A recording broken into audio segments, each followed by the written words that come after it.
Hello my dear students, how are you. उम्मीद करते हैं आप सभी अच्छे होंगे, पढ़ाई कर रहे होंगे, एग्जाम की तैयारियों में लगे होंगे। आप सभी को बता दें कि ये पार्ट नंबर 5 सॉरी ये पार्ट नंबर 6 होने वाला है हमारे चैप्टर निर्देशांक ज्यामिति मैथ्स के। इससे पहले इसके 5 पार्ट जो है ना कवर हो चुके हैं और वीडियो लग भी गई है। सो आप अगर उन वीडियोस को नहीं देखे हो और उन क्वेश्चन के सॉल्यूशन को नहीं समझे तो please go on that videos and first of all watch that videos and then after come on this video. अगर आपने उसे नहीं देखा तो प्लीज जाइए, पहले आप उसे देखिए और उसके बाद जो है ना आप इस वीडियो पे आइए और इस क्वेश्चन को समझिए। इससे पहले की वीडियो में मैं आपको बता दूं कि क्वेश्चन नंबर 30 तक जो है ना कवर हो चुके हैं, जो कि आपके सामने यहाँ पर क्वेश्चन नंबर 30 का सॉल्यूशन पड़ा हुआ है। 31 से लेकर के आगे की जो क्वेश्चन होंगे वो हमने देखना है। और आपको पहले से भी पता है कि जो है ना कि इसमें आपको बहुत सारे क्वेश्चंस हैं और सिमिलर क्वेश्चन भी हैं, तो कुछ सिमिलर क्वेश्चन को मैं SW में लगाता हूं जिसको आपको करना होता है। आपको बता दें कि यहाँ पर 31 नंबर क्वेश्चन जो है समकोण त्रिभुज के शीर्ष है कि नहीं, ये चीज दिखाने के लिए दिया गया 31 नंबर क्वेश्चन है ना जी। तो 31 नंबर क्वेश्चन को हम देखेंगे। यहाँ पर आपको जो है ना ये 33 नंबर क्वेश्चन भी समकोण त्रिभुज दिखाने के लिए दिया है। ये आपको दूरी सूत्र का प्रयोग करके जो है ना आपको इन बिंदुओं के संरेख होने का बताना है, जिसको आपको पीछे बता दिया गया है। तो so please go on that video. पहले आप पीछे वाले वीडियो पे जाइए, फिर जाना आइए और इसको बनाइए, आपसे बनेगा। एक्स और वाई में संबंध स्थापित करने के लिए ये आपको अभी बोर्ड पे जो दिख रहा है वो वही सवाल है और इससे पीछे भी एक सवाल इसका करा के आपको दिया गया है यहाँ पर, है ना। तो दो दो सवाल कराए गए हैं, तो इट मीन्स आपको इसको भी जो है ना अपने HW में करना है। इन दो प्रश्नों में से कोई एक प्रश्न जो है ना मैं बता देता हूँ, बाकी जो है ना आपको करना होगा, है ना। तो आप चलिए, मैं अगले पेज पर जो है ना एक प्रश्न लगा रखा हूँ उसको देखता हूँ और वो क्वेश्चन नंबर हमारा क्या है, 33 है। ठीक है, सो काइंडली आप इसे समझें और उसके बाद जो है ना आप उसे बनाने का प्रयास करेंगे। अब देखेंगे जरा, कह रहा है कि एक बिंदु जो है ना क्या है, 0 0 है। तो मान लेते हैं ये क्या है सर, 0,0 है। ठीक है जी। और जो दूसरा बिंदु है वो क्या है सर, वो है हमारा, मान लेते हैं क्या, 5,5 5,5 है। ठीक है जी। और जो तीसरा बिंदु है वो हमारा मान लेते हैं क्या है सर, मान लेते हैं कि -5,5 है। ठीक है जी। तो इस प्रकार से मैंने ए माना, बी माना और सी माना। ठीक है जी। लिख रहा हूं क्या, लिखा क्या मैंने कि ए बराबर जो है ना, माना की है ना, माना की मैंने क्या माना कि ए बराबर जो है ना क्या है, -5,5। मैंने कहा बी बराबर जो है ना वो क्या है, बी बराबर जो है वो क्या है, 0,0 और सी बराबर जो है वो क्या है, 5,5।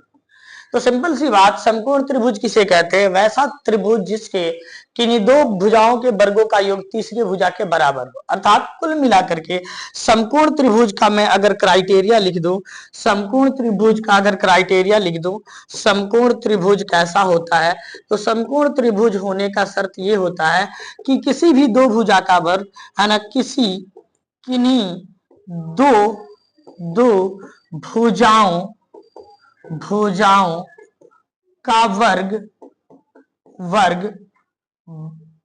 का योग तीसरी भुजा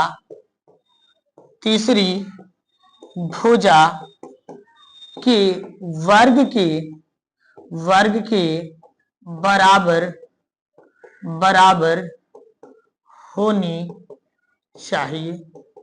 अगर ऐसा है तो वो समकोण त्रिभुज बनाएगा। तो मैं बारी बारी से ऐसा करता हूं कि सारी भुजाओं की दूरियों को निकालता हूं। AB की वैल्यू निकाला, x2 माइनस x1 का whole square plus y2 minus y1 का होल स्क्वायर। अगर यहां देखा जाए तो x2 की वैल्यू जो है वो है 0, मान लेते हैं क्या है, x2 की वैल्यू क्या हो जा रही है यहाँ 0 और -5 है तो ये +5 हो जाएगा का स्क्वायर प्लस y2 की वैल्यू भी क्या है सर, 0 और -5 का स्क्वायर। इस प्रकार से अगर हमने देखा तो ये बना क्या, 5 का स्क्वायर और ये बना क्या, -5 का स्क्वायर। जोड़ेंगे सर 25 25 का स्क्वायर हो जाएगा सर, 5 का स्क्वायर 25 25 यानी √50 हो जाने वाला है। ठीक है जी।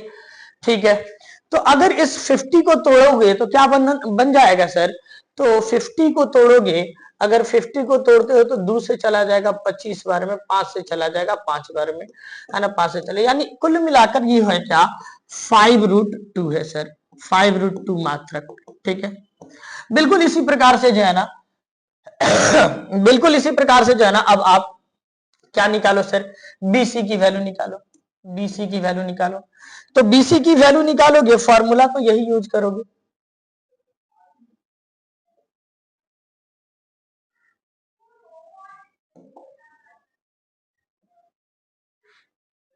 फॉर्मूला यही यूज करोगे। चलो, तो अगर यहां पर देखोगे तो क्या हो जाएगा सर, अंडर रूट 5 माइनस 0 का स्क्वायर, यहां करोगे तो हो जाएगा क्या 5 माइनस 0 का स्क्वायर। जी सर, अगर ऐसा करेंगे तो ये 5 का स्क्वायर और ये भी 5 का स्क्वायर आएगा, तो ये हो जाएगा क्या 25 plus 25 is equal to under root 50, क्या हो जाएगा अंडर रूट 50, और अंडर रूट 50 को लिखेंगे सर तो 5√2 हो जाएगा सर। ठीक है, अब हम बात कर लेते हैं, अब AC की वैल्यू निकाल लेते हैं सर। AC बराबर, फॉर्मूला तो हमारा वही लगने वाला है। ठीक है जी, आ जाओ, ये हो जाएगा हमारा x2 की अगर वैल्यू निकालोगे तो x2 की वैल्यू AC है तो 5 अंडर रूट 5, और माइनस का 5 करोगे मेरे भाई तो प्लस का 5 का स्क्वायर प्लस y2 क्या हो जाएगा सर 5 माइनस माइनस का 5, यानी कुल मिलाकर यहां हो जाएगा 10 का स्क्वायर और प्लस 0 का स्क्वायर, यानी 10 का स्क्वायर हो जाएगा सर 100, और 100 का स्क्वायर रूट निकल के आ जाता है क्या 10 मात्रक, 10 मात्रक हो जाता है, ये भी हमारा मात्रक हो जाता है। अब चलें, अगर मैं देखूं तो सबसे बड़ी भुजा क्या है AC है, तो देखता हूं क्या कि क्या AC का वर्ग जो है, AC का वर्ग जो है वो क्या हो रहा है, तो 10 का वर्ग बराबर क्या हो जाता है 100 हो जाता है। ठीक है, अब निकालता हूं बाकी दो भुजाओं के वर्गों का योग, AB का स्क्वायर प्लस BC का स्क्वायर, तो AB की वैल्यू है क्या 5√2 प्लस 5√2, यानी हो जाएगा क्या 10√2 का वर्ग, 10√2 का वर्ग हो जाएगा सर। ठीक है जी, हमने देखा क्या हमने देखा क्या, अगर 10√2 करते तो 10 का स्क्वायर 100 हो जाएगा और इंटू 2 हो जाएगा, तो क्या हो जाएगा सर 200 हो जाएगा। क्योंकि हम यहां देख क्या पा रहे हैं, हम यहां देख क्या पा रहे हैं कि यहां पर जो है ना जो शीर्षे हैं यानी AC का वर्ग जो है ना वो बराबर नहीं है AB के वर्ग प्लस BC के वर्ग के योग के, अतः अतः दी गई बिंदुएं समकोण त्रिभुज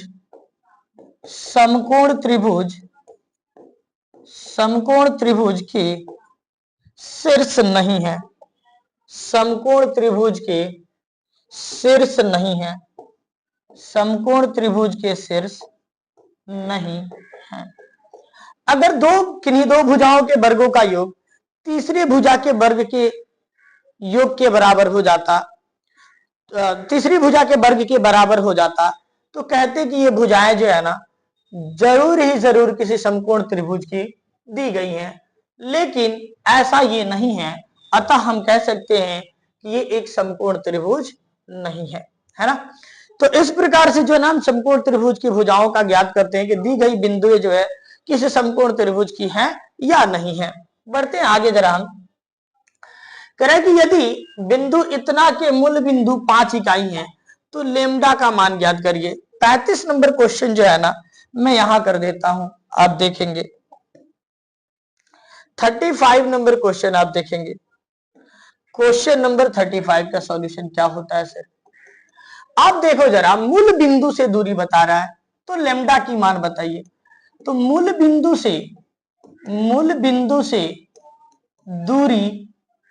बिंदु से दूरी बराबर होता है, क्या होता है sir, under root x square plus y square. मूल बिंदु से दूरी दे रखी है क्या 5 मात्रक, और इधर क्या है तो x की वैल्यू है लैम्डा यानी लैम्डा का स्क्वायर, प्लस y की वैल्यू है क्या 4 यानी 4 का स्क्वायर। दोनों तरफ वर्ग करो, दोनों तरफ वर्ग करने पर, दोनों तरफ वर्ग करने पर सर 5 का वर्ग करोगे 25 हो जाएगा, और इसका वर्ग करोगे तो लैम्डा का स्क्वायर प्लस 4 का स्क्वायर हो जाएगा, यानी 25 माइनस 16 हो जाएगा सर इधर आके, और ये लैम्डा का स्क्वायर हो जाएगा। अगर 25 में से 16 घटा देते हो तो 9 बच जाता है, लैम्डा का स्क्वायर हो जाता है। अगर यहां देखा जाए तो अगर मैं जो है ना इसको लिखूं तो पावर के फॉर्म में लिखूंगा 3 का पावर 2 और लैम्डा का पावर 2, देयरफॉर हम ये कह सकते हैं कि लैम्डा बराबर जो होगा वो 3 हो जाएगा। ठीक है जी, लैम्डा बराबर क्या हो जाएगा 3 हो जाएगा, अतः लैम्डा का मान क्या हो जाएगा भाई तो वो 3 हो जाएगा। आगे चलते हैं, एक्स वाई में संबंध बताइए। भाई मेरे अभी जस्ट जो है ना पिछले वीडियो की लास्ट क्वेश्चन जो है ना वही संबंध स्थापित करने पर बनाया गया 30 नंबर, और इससे पहले 27 नंबर क्वेश्चन भी इसी पर आधारित है, तो आप इसे खुद करोगे है ना, और ना आपको मैं 1000 क्वेश्चन बना के दिखा दूंगा, आप जब तक अपने से नहीं करोगे तब तक जो है ना आप नहीं सीख पाओगे। तो ये HW में आपको करना है। वाई अक्ष पर स्थित उस बिंदु का निर्देशांक ज्ञात कीजिए जो इतना और इतना से समदूरस्थ हो। इस तरह के भी बहुत सारे प्रश्न आपको पीछे करा रखे गए हैं, तो इसे भी आपको HW में करना है। आगे बढ़ते हैं, लघु उत्तरीय प्रश्न में ये क्या कहलाता है तो अनुपातिक सूत्र कहलाता है। क्या कहलाता है बाबू, अनुपातिक सूत्र कहलाता है, अनुपातिक सूत्र कहलाता है, सेक्शन फॉर्मूला कहलाता है ना। कह रहे हैं कि बिंदु इतना और बिंदु इतना को मिलाने वाली रेखा का समद्विभाजित करने वाले बिंदु का नाम बताइए, निर्देशांक बताइए। मान लो भाई ये हमने माना ए है और इसका निर्देशांक दे दिया क्या 3,4, और एक हमने मान लिया ये बी है और इसका निर्देशांक दे दिया क्या -2,2। अगर इसको समद्विभाजित करने वाली बिंदु क्या हो रही है सी हो रही है, तो सी का निर्देशांक हमें बताना है, सी का निर्देशांक क्या होगा है ना, निर्देशांक क्या होगा। तो भाई जब समद्विभाजित करती है अर्थात इसका मतलब है कि वो बीचों बीच बिंदु से उसे बांट रही है, इसका मतलब मध्य बिंदु का निर्देशांक हो जाता है। तो यहां मध्य बिंदु का निर्देशांक हमें निकालना है, बिंदु का निर्देशांक।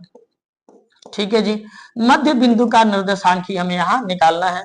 इसका फॉर्मूला हो जाता है x1 plus x2/2 y1 plus y2/2 है ना सर। तो अगर हम इसको गणना कर दें तो x1 की वैल्यू है क्या 3 और प्लस इंटू माइनस माइनस हो जाता है बाई का 2 अगर यहां पर देखें तो 4 और प्लस का 2 बाई का 2, ये हो जाता है क्या 1/2 और इधर हो जाता है क्या 2 6/2 यानी 3, यानी 1/2 3 जो है ना इस मध्य बिंदु यानी समद्विभाजित करने वाली बिंदु सी का जो है ना निर्देशांक बन जाएगा। आगे बढ़ते हैं हम, क्वेश्चन इतना को जोड़ने वाली रेखा का खंड का जो है ना मध्य बिंदु बताइए सर। यहां भी आप मध्य बिंदु का निर्देशांक वैसे निकालो, x1 plus x2/2 y1 plus y2/2। ठीक है जी भाई मेरे, अगर ये क्वेश्चन नंबर 3 के सॉल्व करते हो तो सिंपल सी बात थी सर, 2 प्लस 0/2 4 प्लस 0/2, जो बिंदु दिया रहता है ना उसी का आधा कर दिया जाता है, सिंपल सा बात। तो 2/2 4/2 ये निकल के आ जाता है आपका क्या 1,2 जो है ना इसका मध्य बिंदु हो जाता है। आगे देखेंगे x1 y1 x2 y2 को मिलाने वाली, तो ये तो फॉर्मूला ही हो जाता है x1 प्लस x2/2 और y1 प्लस y2/2 है ना, ये तो फॉर्मूला ही बन जाता है, यही इसका आंसर हो जाता है। आगे यहाँ इसका आंसर हो जाता है। आगे बढ़ते हैं हम क्वेश्चन नंबर लघु उत्तरीय में, अगले एक्सरसाइज में देखते हैं। सेक्शन फॉर्मूला पर आधारित कुछ क्वेश्चन यहाँ पर दिए गए हैं, आप देखेंगे जरा है ना जी। ये आपका प्रश्न नंबर 1 है, कह रहा उस बिंदु का निर्देशांक ज्ञात कीजिए, उस बिंदु का निर्देशांक ज्ञात कीजिए।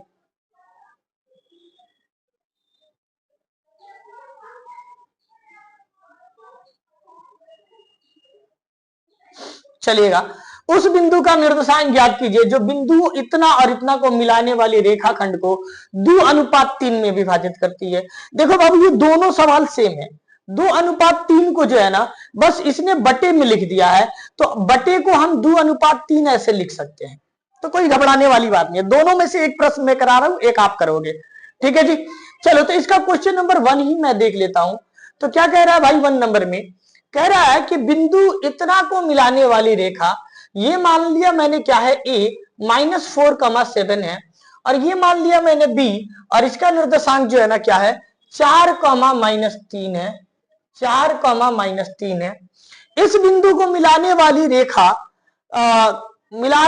रेखाखंड को 2:3 में विभाजित करती है। मान लिया कि वो बिंदु C है, और इसके जो अनुपात है वो 2 है, m1 की वैल्यू मान लेते हैं, और m2 की वैल्यू जो है ना वो क्या हो जाती है हमारी 3 हो जाती है। तो C का निर्देशांक यानी x और y की वैल्यू यहां बतानी है। तो लिख लीजिए, माना कि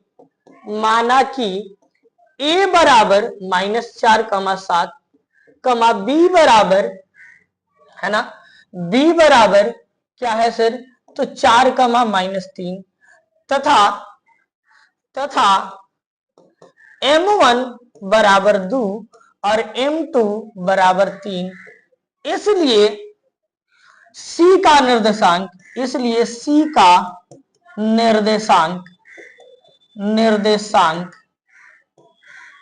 बराबर C का निर्देशांक यानी उस बिंदु का निर्देशांक बताइए जहां से ये बिंदुएं जो है ना रेखा को बांट रही है, अनुपातों में विभाजित कर रही है। तो फॉर्मूला हो जाता है उसका x1 m2 plus x2 m1 और by m1 plus m2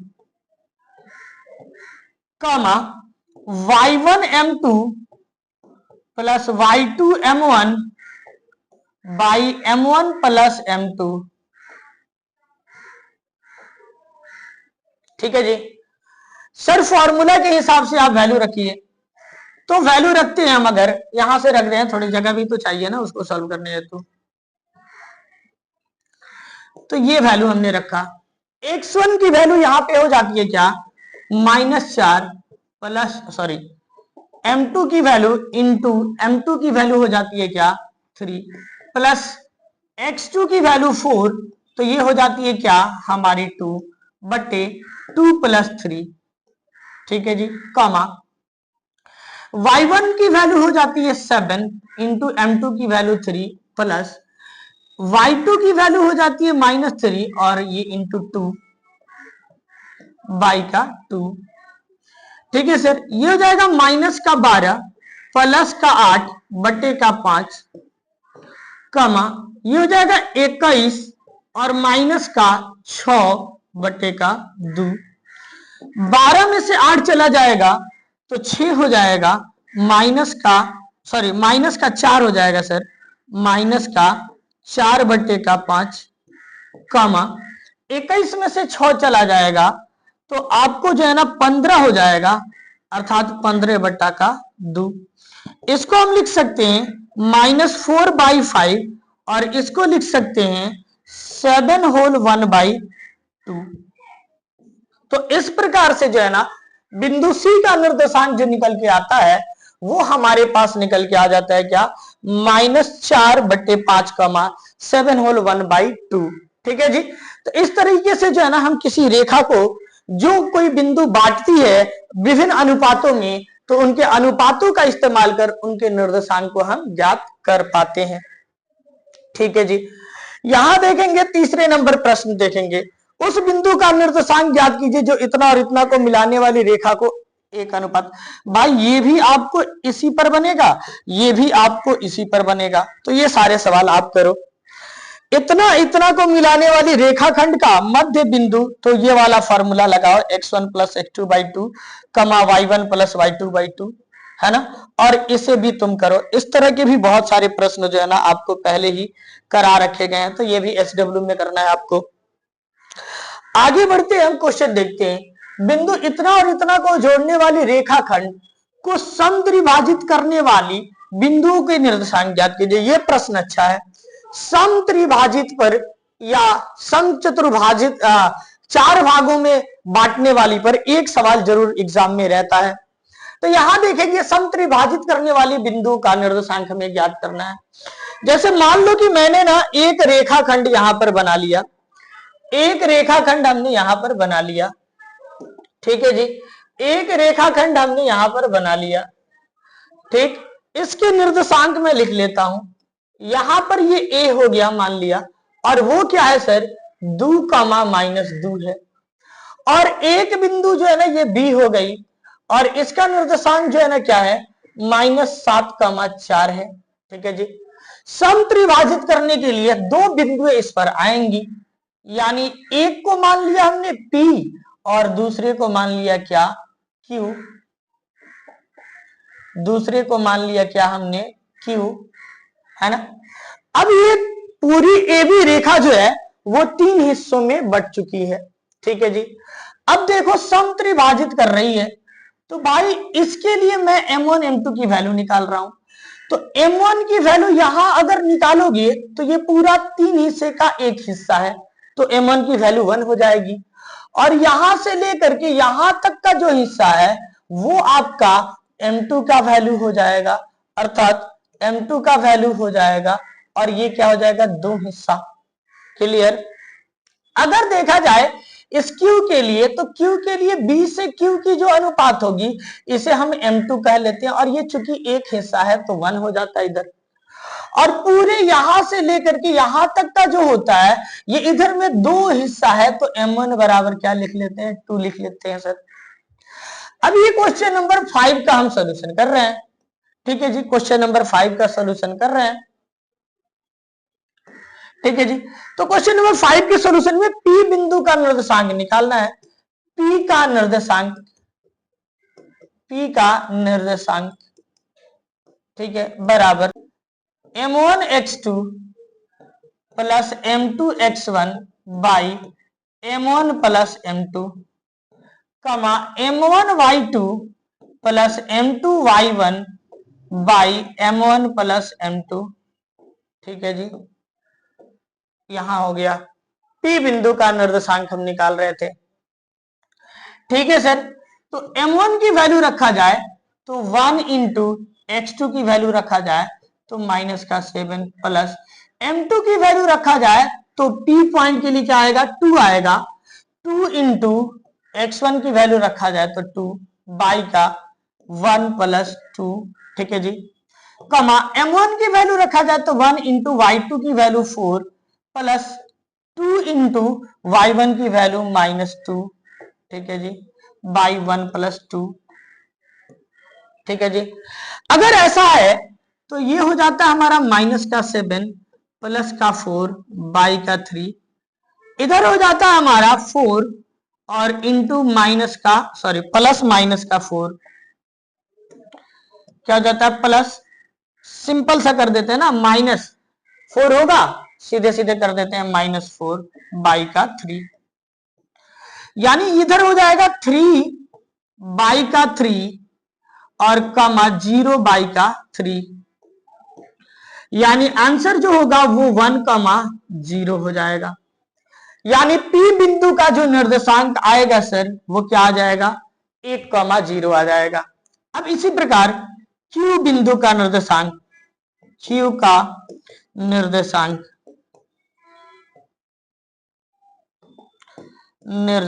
Q का निर्देशांक बिल्कुल फॉर्मूला वही लगेगा, M1x2 plus M2x1 by M1 plus M2 बराबर कमा M1y2 plus M2y1 by M1 plus M2, ठीक है जी। अगर यहां M1 की वैल्यू रखोगे तो क्या बनेगा, 2 इंटू x2 की वैल्यू -7, ठीक है जी, और प्लस M2 की वैल्यू 1 इंटू x1 की वैल्यू क्या हो जाएगी, 2 बाई 1 या 2 प्लस 1 कर लो, 2 प्लस 1, कमा M1 की वैल्यू 2 इंटू y2 की वैल्यू 4 प्लस M1 की वैल्यू 1, M1 की वैल्यू 1 और इंटू माइनस का 2 बाई 2 प्लस 1, भाई मेरे यहां करोगे तो -14 माइनस का 14 प्लस का 2/3 कॉमा 2×4 = 8 हो जाएगा और इधर में हमारा माइनस का 2 हो जाएगा, माइनस का 2/3।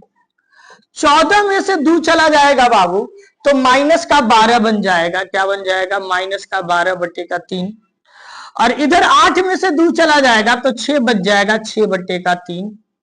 यानी कुल मिला के जो आंसर आने वाला है माइनस के 4 कॉमा का 2 जो है ना आंसर आने वाला है।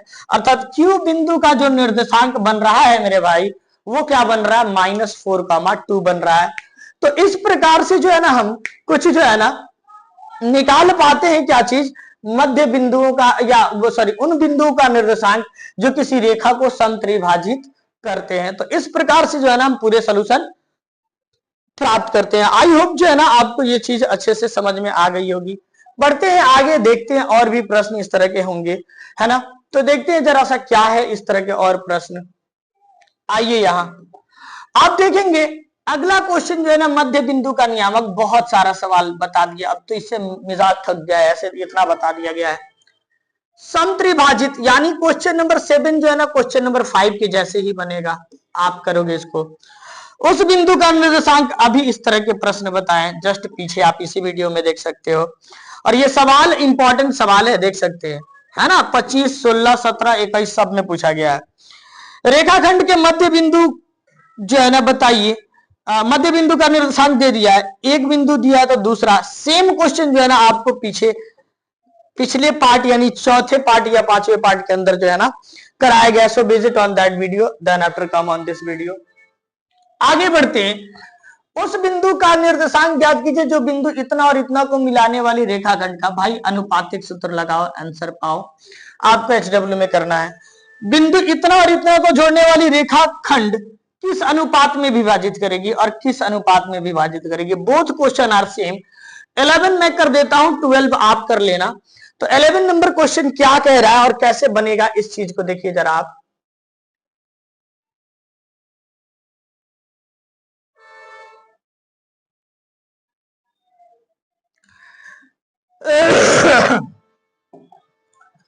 क्वेश्चन नंबर 11 देखेंगे आप। क्वेश्चन नंबर 11 है ना, कह रहा पी क्यू को मिलाने वाली रेखाखंड को बिंदु इतना और इतना किस अनुपात में विभाजित करती है?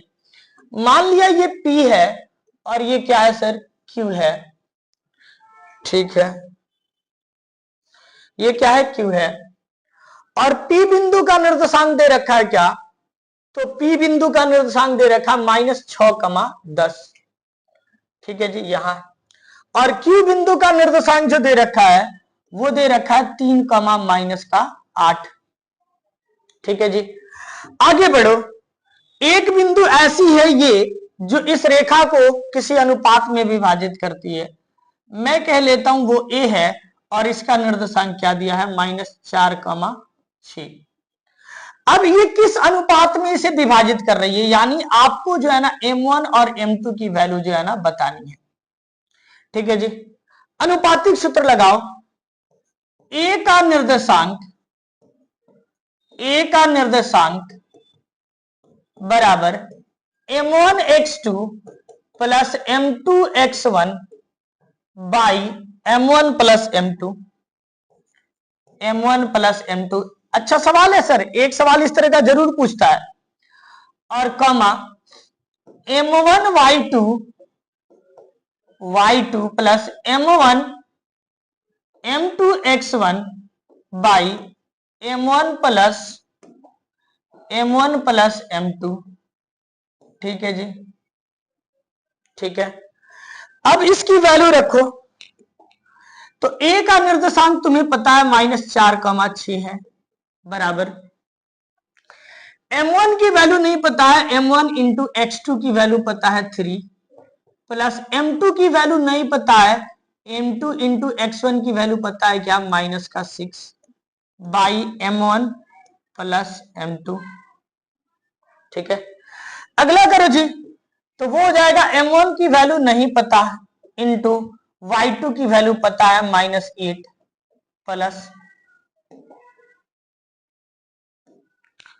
प्लस m2 की वैल्यू जो है वो क्या है नहीं पता, x1 की वैल्यू जो है ना वो पता है, सॉरी y1 होना चाहिए सर, यहाँ y1 की वैल्यू जो है ना वो क्या है 10 बाई m1 प्लस m2। ठीक है, किसी भी एक बिंदु को x वाले निर्देशांक को x से कंपेयर कर दो या y वाले निर्देशांक को y से कंपेयर कर दो।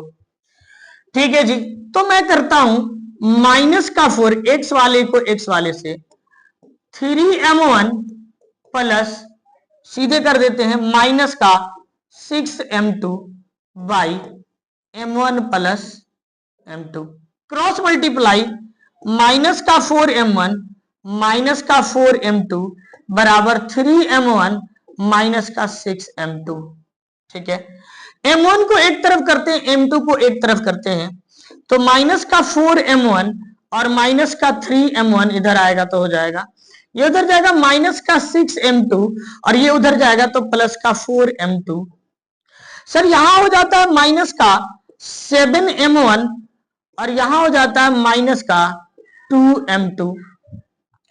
m2 को इधर बुलाओ तो m1 बाई m2 यहां आ गया सर। ठीक है, और बराबर माइनस का 2 यहां था और ये 7 इधर आ गया सर, यानी मिला क्या m1 बाई m2 बराबर 2 बाई 7, माइनस से माइनस कैंसिल हो जाता है। इसलिए हम कह सकते हैं कि अनुपात m1 अनुपात m2 जो है, m1 अनुपात m2 जो है वो क्या है सर 2:7 होगा। यही हमारा आंसर बन जाता है। ठीक है जी, तो क्वेश्चन नंबर 11 हमने किया, क्वेश्चन नंबर 12 इसी पर बनेगा, आप क्वेश्चन नंबर 12 खुद करोगे। आगे बढ़ते हैं, किस अनुपात में विभाजित करती है, वही क्वेश्चन है क्वेश्चन नंबर 12। ये 13 देखें, उस बिंदु का निर्देशांक ज्ञात करें जो इतना और इतना को मिलाने वाली रेखाखंड को 1:3 में विभाजित करती है। क्या बताइए, इस तरह के सवाल हमें 1000 कराने पड़ेंगे? जी नहीं, आप अनुपातिक सूत्र का फॉर्मूला लगाइए और प्लीज इसे भी आप बनाइए। नहीं होता है आप हमें कमेंट सेक्शन में बताइए, जितने आपसे नहीं बनने वाले प्रश्न हैं सबको एक वीडियो में करके दे दूंगा, बट पहले आप ट्राई करिए। अगर आप ट्राई नहीं करिएगा तो आप कभी सीख नहीं पाइएगा मेरे भाई। आगे बढ़ते हैं, अगला प्रश्न देखते हैं। ये सवाल जो पता ना क्या लिखा है नहीं लिखा, आई डोंट नो, है ना, तो इसको जो है ना समझने में थोड़ी सी दिक्कत है, छोड़ देते हैं। उस त्रिभुज का क्षेत्रफल ज्ञात कीजिए जिसके शीर्ष इतने और इतने हैं। त्रिभुजों के क्षेत्रफल ज्ञात करने हैं।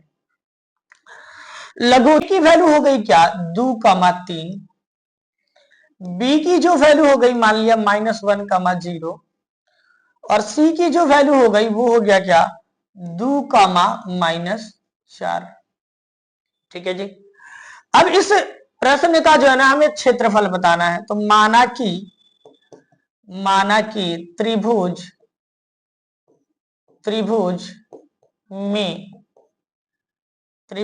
ABC में A बराबर 2,3, B बराबर -1,0 तथा C बराबर 2,-4 है। ठीक है जी, इस कंडीशन में हमें जो है ना क्या करना है, त्रिभुज ABC का क्षेत्रफल बनाना है। त्रिभुज ABC का क्षेत्रफल, ठीक है, मैं जरा सा इसे जो है ना साइड कर लेता हूं, है ना, फिर देखा जाएगा उधर में। फॉर्मूला होता है 1/2 into x1 into y2 minus y3 plus x2 into y3 minus y1 plus x3 into y1 minus y2। लगाइए वैल्यू सर 1/2 इंटू x1 की वैल्यू 2 हो जाती है, y2 की वैल्यू -1, y3 की वैल्यू माइनस यानी प्लस का 4 हो जाएगा, माइनस का 4 है तो माइनस माइनस प्लस हो जाएगा। x2 की वैल्यू -1 हो जाती है और y3 की वैल्यू माइनस का 4 हो जाता है और माइनस का y1 यानी 3 हो जाता है, प्लस x3 की वैल्यू 2 हो जाता है इंटू ये हो जाता है 3 और इधर में हो जाता है माइनस का 0 ये 1/2 इंटू ये हो जाएगा 2 और इंटू 3 हो जाएगा, घटेगा तो, ठीक है जी। और ये माइनस का 1 और इंटू होगा वहां पर माइनस के 7 से, तो हो जाएगा सीधे सीधे क्या हो जाएगा, प्लस का 7 और प्लस 3 दूना 6 हो जाएगा। यानी 1/2 इंटू 6 प्लस 7 प्लस 6, यानी 1/2 इंटू क्या हो जाएगा, 6 6 12 7 19, यानी 19 हो जाएगा। इस तरीके से 19 इस तरह से लिखेंगे तो 1/2 इंटू 19, और इस तरह से करेंगे तो 19/2 हमारा जो है ना वर्ग मात्रक बन जाता है, वर्ग मात्रक बन जाता है। तो इस प्रकार से जो है ना हम त्रिभुजों के क्षेत्रफलों को आसानी से ज्ञात कर सकते हैं। अदरवाइज अगर आप जो है ना फॉर्मूला और सॉल्यूशन करने यानी कैलकुलेट करने नहीं आता है तो आपको जो है ना समस्या होने वाली है, ठीक है जी। तो इस प्रकार से हमने देखा कि इस प्रश्न को हम कितनी आसानी से बना सकते हैं। क्वेश्चन नंबर ये था क्या 1। बिल्कुल क्वेश्चन नंबर 2 जो है ना संरेख है तो के की मान बताने के लिए बोला है। अगले पेज पर इसे ले चलते हैं हम और फिर जो है ना इसे देखते हैं कि कैसे करेंगे। संरेख त्रिभुज का क्षेत्रफल जो है ना अगर शून्य हो जाता है तो बिंदुएं क्या हो जाती है, संरेख हो जाती है। त्रिभुज का क्षेत्रफल अगर शून्य हो जाता है तो बिंदुएं क्या हो जाती हैं, संरेख हो जाती हैं, ठीक है जी। यहां आ जाते हैं, अर्थात अगर यहां पर संरेख की बात कर रहे हैं तो त्रिभुज का क्षेत्रफल बराबर शून्य कर दीजिए सर। यानी शून्य करते हैं तो फॉर्मूला आ जाता है आपके पास, क्या आ जाता है, तो x1 into y2 minus y3 plus x2 into y3 minus y1 plus x3 into y1 minus y2, है ना, बराबर का 0। ऐसा हो जाता है। वैल्यू रख दीजिए सर, x1 की वैल्यू 7 इंटू y2 की वैल्यू 1 माइनस का k प्लस x2 की वैल्यू 5 इंटू y2 की वैल्यू k, y3 की वैल्यू k और माइनस का 1, तो यानी माइनस माइनस प्लस का 2। x3 की वैल्यू जो होती है वो क्या हो जाती है 3, तो 3 इंटू y1 की वैल्यू हो जाती है माइनस का 2 और माइनस y2 बोले तो 1, ठीक है जी, बराबर का 0। ठीक है, इसको हटा ही देते हैं, क्यों इसको रखना। चलो जी, यहां देखोगे तो ये हो जाता है हमारा 7 माइनस का 7k प्लस 5k प्लस का 10 और माइनस का 3 और 3 तरीके 9 बराबर का 0। तो 7 5 12, 12 10 22, 22 में से अगर 9 चला जाता है तो 22 में से 9 चला जाता है एक सॉरी यहां 1 और 7 क्या हो जाएगा 8, यानी ये कुल मिलाकर ये क्या हो जाएगा प्लस का 8 हो जाएगा, 8 हो जाएगा ना जी, 17, ठीक है, हाँ सर, ठीक है, 8 हो जाएगा। और यहां हो जाएगा क्या माइनस का 2k बराबर का 0। इस 2k को उधर भेजते हैं तो ये क्या बनेगा 8 बराबर 2k बनेगा, तो k बराबर जो बनेगा 8/2 बनेगा, इसलिए k बराबर जो आएगा वो 4 आ जाएगा। तो अगर बिंदु संरेख है तो k बराबर जो है ना 4 कुछ इसी प्रकार से जो है ना निकाला जाता है। आप देख सकते हैं यहां पर इसी प्रकार से जो है ना इसे हल किया जाता है। आई होप कि ये वीडियो बहुत लंबा हो गया, तो मैं जो है ना आगे की क्लास में जो है ना आपको इसके आगे के क्वेश्चन कराऊंगा, है ना। तब तक आप इन क्वेश्चन को समझे और इस पर आधारित प्रश्नों को जो HW में दिया जा रहा है वो या फिर आगे मिल रहे हैं उन्हें भी आप करने का प्रयास करें। मिलते हैं नेक्स्ट वीडियो में, तब तक के लिए जय हिंद, धन्यवाद।